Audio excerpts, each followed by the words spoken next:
Welcome back to my Catalina 27 channel. Today we're going to talk about water heaters and engine overheating and how the two are related. The Catalina 27 generally, if it has a water heater at all, it'll have a 6-gallon water heater like the one pictured here. The water heater has an inlet for the coolant, an inlet for fresh water, an outlet for the coolant, and an outlet for the fresh water. It also has a over-temp, overpressure relief valve, which is the brass fitting on the upper right-hand corner. When I first got my Catalina 27, I was moving it under engine power alone, and I noticed that whenever I went past sort of 5 knots, the engine temperature would start to climb, and it would keep climbing past the 195-degree max listed in the manual. And I knew that the heat exchanger was in perfect condition. The raw water pump was new. I had nice flow out the back, and I just couldn't figure it out. So I just moved it to where I had to go and just kept the speed down, and then I started working the problem. So I found this write-up after many hours on downeasteryacht.com, and this guy apparently was having the exact same problem I was. He changed the raw water pump outlet, or raw water pump, to a 6-gallon per minute instead of the stock 3-gallon per minute, and all it did was delay the temperature increase. So I'm going to equate boat speed with engine RPM here, and that bar there is the max continuous operating RPM, which is 2100 to 2600 RPM on the M18 universal diesel. So you notice here that was with the 3-gallon per minute, and engine temperature climbed well past the 195 degrees. He put in the 6-gallon per minute, and it just delayed it for a while. But still, even before it got to even close to maximum RPM, the temperature kept climbing. So he figured out that his water heater was installed in series, and that is not the way to install them. So it turns out the way to install it is not in series or in parallel in the cooling system. It's on the thermostat bypass circuit. And when you put it there and plumbed it that way, boom, 190 degrees, even at max RPM, the thing never got past the 190 degrees, which is very nice. So I figured out that that's probably the way to go here. And you might be asking yourself, well, what the fuck is series or parallel installed as opposed to the thermostat bypass circuit? That's what I thought as well, but here's a brief yet not exhaustive explanation of what the differences are. So in series, the coolant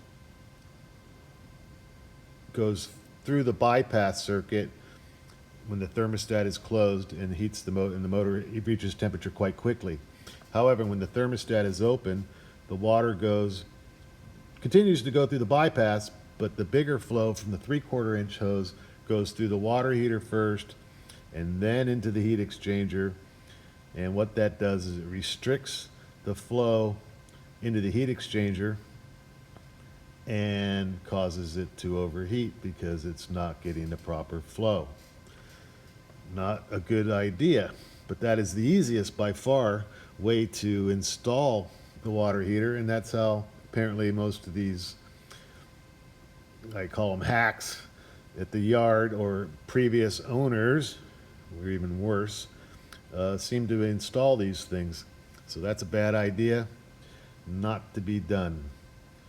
Overheating is the result. The other lazy and ignorant way to install the water heater is in parallel.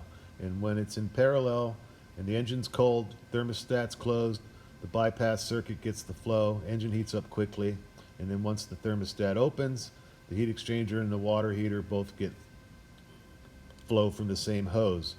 And it's not a problem when the fresh water inside the water heater is effectively acting as a heat exchanger, but once that water heats up and matches the coolant temperature, it's now just stealing water from the heat exchanger, and that'll cause an overheating. It also slows down the speed the fresh water gets to temperature in the hot water heater. But when it's in the bypass circuit, the way you're supposed to do it, it's called the water heater bypass circuit installation. The water heater gets flow when the thermostat is closed. Heats up quickly, everything's great.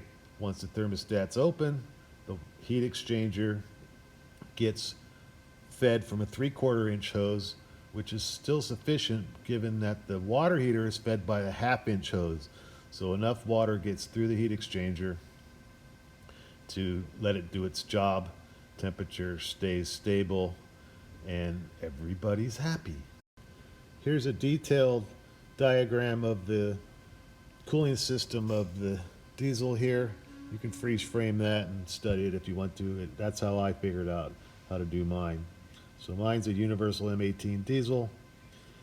Pretty standard stuff for the later model Catalina 27s. This hose right here is the one you want to tap into. All the diesels should be laid out in a similar fashion, except for the raw water cooled ones, to which none of this applies. There's the thermostat housing. Thermostat sits in there. Here's the coolant pump. And the fittings on both the pump and the thermostat housing are 1/2 inch. I couldn't make the corner with the higher quality heater / exhaust hose, so I used some high quality flexible lines with a coupler 1/2 inch to run the 1/2 inch lines all the way down. I put my water heater on the side of the motor because I had the engine out, and I like to keep as much weight down low and in the middle, close to the center as possible. So this just made more sense for me. Running the hoses is quite straightforward. You do have to make sure they are secured. Here's the reducer from 5/8 to 1/2 inch, because the fittings on the water heater are 5/8. I didn't buy this, so it came with 5/8. I would have tried to get one with a 1/2 inch fittings if I could. But there's the inlet and there's the outlet, and you just run the hoses in a loop. It's quite simple. Doesn't really matter where you mount your water heater. The plumbing is pretty much the same. It's worth noting that you must remove all air from the system when filling. I disconnected the water heater coolant return hose from the water pump fitting and used a funnel to fill up the system from there. I just kept an eye on it until it came out the coolant reservoir, which is part of the exhaust manifold. Then I ran it, checked for leaks, and topped it off. Works great.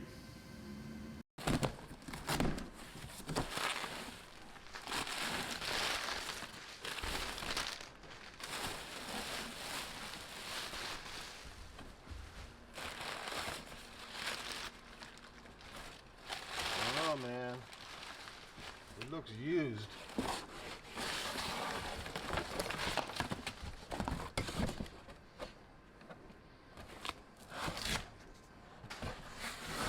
Better not be used. I'll be pissed.